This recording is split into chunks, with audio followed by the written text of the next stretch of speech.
My dear students, మనం ఈరోజు urban infrastructure development fund UIDF గురించి తెలుసుకుందాం. అర్బన్ ఇన్ఫ్రాస్ట్రక్చర్ డెవలప్మెంట్ ఫండ్ని 2022-23 సంవత్సరంలో ఆర్థిక శాఖ మంత్రి 2022-23 బడ్జెట్లో ప్రవేశపెట్టడం జరిగింది. ఎందుకు దీన్ని ప్రవేశపెట్టాల్సి వచ్చింది అంటే, అర్బన్ ఇన్ఫ్రాస్ట్రక్చర్ పట్టణాల్లో ఉన్నటువంటి మౌలిక సదుపాయాలు అనేవి ప్రాధాన్యత రంగం కింద వస్తాయి. ఇది ప్రాధాన్యత రంగం. అయితే ఈ ప్రాధాన్యత రంగానికి సరిగా రుణ సౌకర్యం అందడం లేదు. ఈ ప్రాధాన్యత రంగమైనటువంటి పట్టణ మౌలిక సదుపాయాలకి సరైనటువంటి ఆర్థిక సహకారం అందడం లేదు.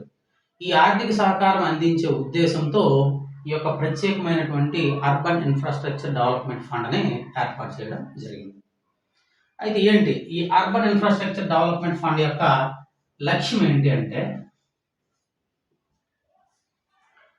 టైర్ 2, టైర్ 3, టైర్ 2, టైర్ 3 పట్టణాలైనటువంటి పట్టణాల్లో అర్బన్ ఇన్ఫ్రాస్ట్రక్చర్ని పెంపొందించడం.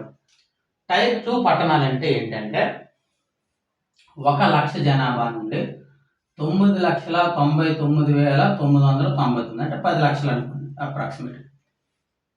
ఇటువంటి పట్టణాలు 459 ఉన్నాయి. వీటిలో అర్బన్ ఇన్ఫ్రాస్ట్రక్చర్ డెవలప్ చేయడం. అదేవిధంగా టైర్ 3 పట్టణాలు అంటే ఏంటంటే, 50,000 జనాభా నుండి 1,00,000 జనాభా వరకు ఉన్నటువంటి 580 పట్టణాల్లో అర్బన్ ఇన్ఫ్రాస్ట్రక్చర్ని డెవలప్ చేయడం. అది దీని యొక్క ముఖ్య లక్ష్యం.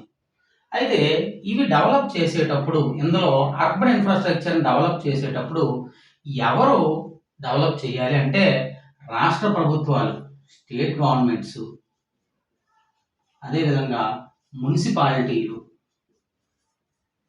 పట్టణ స్థానిక సంస్థలు అంటే నగర పంచాయతీలు, కార్పొరేషన్ ఉంటాయి కదా, కార్పొరేషన్ అనకూడదు ఎందుకంటే ఇవి దాటిపోతేనే కార్పొరేషన్, పట్టణ స్థానిక సంస్థలు, అదేవిధంగా ప్రభుత్వ ఏజెన్సీలు, ఓన్లీ గవర్నమెంట్ ఏజెన్సీలు మాత్రమే ఇవి చేపడతాయి, ఈ పనులు చేపడతాయి. ఎందుకు అంటే, ఈ డబ్బులు అనేవి ఆర్టికల్ 293లో 3 ప్రకారము కేంద్ర ప్రభుత్వము ఈ నిధి కింద రాష్ట్ర ప్రభుత్వానికి గ్రాంట్లు జారీ చేస్తుంది. 293లో 3 ఏం చెప్తుందంటే, ఆర్థిక సహకారం అవసరమైతే రాష్ట్రాలకు కేంద్ర ప్రభుత్వము లోన్ల రూపంలో కానీ గ్రాంట్ల రూపంలో కానీ డబ్బులు ఇవ్వచ్చు అని చెప్తుంది. అందువల్ల 293 ప్రకారము డబ్బులు అందడం వల్ల ఈ మొత్తం యుఐడిఎఫ్కి నోడల్ ఏజెన్సీగా ఏం పనిచేస్తుంది అంటే, రాష్ట్ర ప్రభుత్వమే పనిచేస్తుంది. ఈ కార్యక్రమానికి నోడల్ ఏజెన్సీ ఏది? రాష్ట్ర ప్రభుత్వం. రాష్ట్ర ప్రభుత్వమే నోడల్ ఏజెన్సీగా పనిచేస్తుంది. ఇది ముఖ్యమైన లక్ష్యం. రెండో లక్ష్యం ఏంటి, అసలు దీని ముఖ్యమైన లక్ష్యం ఏంటంటే, అసమానతలు తొలగించడం. ప్రాంతీయ అసమానతలు అంటారు. అంటే ఒక పట్టణం నుంచి ఒక పట్టణానికి ఉన్నటువంటి అసమానతలు, పేదరికం అవ్వచ్చు, లేకపోతే రోడ్లు అవ్వచ్చు, వాటర్ సప్లై అవ్వచ్చు, ఇటువంటి అసమానతలు అనే వాటిని రూపుమాపాలి.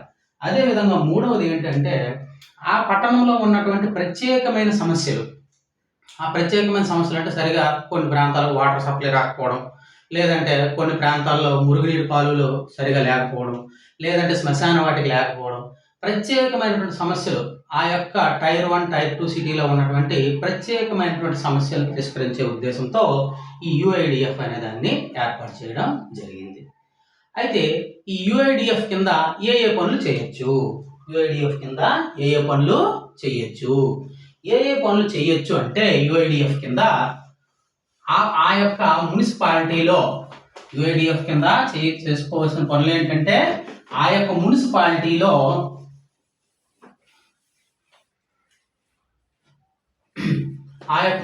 వాటర్ సప్లై సరిగా లేకపోతే వాటర్ సప్లై, అదేవిధంగా మనం చూస్తే శ్మశాన వాటికి ఏర్పాటు చేసుకోవచ్చు, మురికి కాలువలు బాగు చేసుకోవచ్చు, అదేవిధంగా వీధి దీపాలు ఏర్పాటు చేసుకోవచ్చు, ఇటువంటివన్నీ కూడా చేసుకోవచ్చు. ఆ పట్టణానికి అవసరమైన సమస్యలన్నీ కూడా యుఐడిఎఫ్ కింద చేసుకోవచ్చు. అయితే ఈ యుఐడిఎఫ్ ఫండ్ ఎలా రిలీజ్ అవుతుంది ఏంటనేది చూస్తే, ఈ యుఐడిఎఫ్ ఫండ్ని మెయింటైన్ చేసేటువంటి మంత్రిత్వ శాఖ ఏదంటే, ministry of housing and urban affairs, ministry of housing and urban affairs అనేటువంటి మంత్రిత్వ శాఖ ఆధ్వర్యంలో. అయితే ఈ యుఐడిఎఫ్ కింద ఆర్థిక సహకారాన్ని అందించేది ఏంటంటే NHB, national housing bank. National housing bank నిధులని అందిస్తుంది. ఎవరికి నిధులు అందిస్తుంది? స్టేట్ గవర్నమెంట్స్కి. ఈ స్టేట్ గవర్నమెంట్స్కి ఆర్టికల్ 293లో 3 ప్రకారము నిధులను అందిస్తుంది. అయితే ఎంత నిధులు ఇవ్వాలి అనేది ఇక్కడ చూస్తే మనం ఆ రాష్ట్ర పట్టణ జనాభా ఆధారంగా ఇది అందిస్తుంది నిధులు. ఆ రాష్ట్ర పట్టణ జనాభా లేదా ఆ రాష్ట్రాన్ని ఎలా పోలిస్తారంటే టైర్ 2, టైర్ 3 రాష్ట్రంలో గల జనాభా బై టైర్ 2, టైర్ 3 పట్టణాల్లో గల దేశంలో గల జనాభా. ఈ ఫార్ములా ఆధారంగా నిధులని కేటాయించడం జరుగుతుంది అనమాట. అంటే పట్టణ జనాభా ఎక్కువ ఉన్న రాష్ట్రాలకు ఎక్కువ, తక్కువ ఉన్న రాష్ట్రాలకు తక్కువ అందడం అనేది జరుగుతుంది. అయితే ఇందులో ఇచ్చిన డబ్బుల్ని ఎక్కువగా మౌలిక సదుపాయాల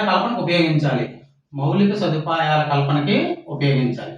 అంతేగాని డైలీ రొటీన్గా చేసేటువంటి అడ్మినిస్ట్రేషన్ పనులకి గట్ట ఉపయోగించకూడదు. ఏదో ఒక రకమైనటువంటి ఇన్ఫ్రాస్ట్రక్చర్ అనేది ఈ యొక్క డబ్బులు ఉపయోగించి కల్పిస్తూ ఉండాలి. అయితే ఇందులో ఇచ్చేటువంటి కార్పస్ ఫండ్ అనేది ఏ విధంగా ఇస్తారు అంటే 5 నుంచి 10 కోట్ల ప్రాజెక్ట్ ఏముందనుకోండి, నార్మల్ స్టేట్స్కి అయితే 90% వరకు కార్పస్ ఫండ్ ఇస్తారు.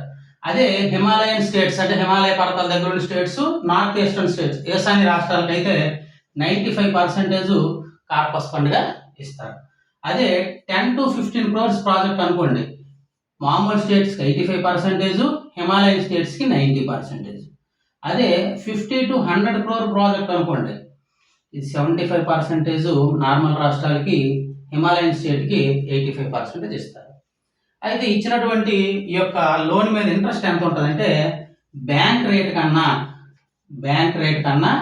1.5% తక్కువకి ఇస్తారు. బ్యాంక్ రేట్ కన్నా 1.5% తక్కువ రేటుకి ఇవ్వడం అనేది జరుగుతుంది.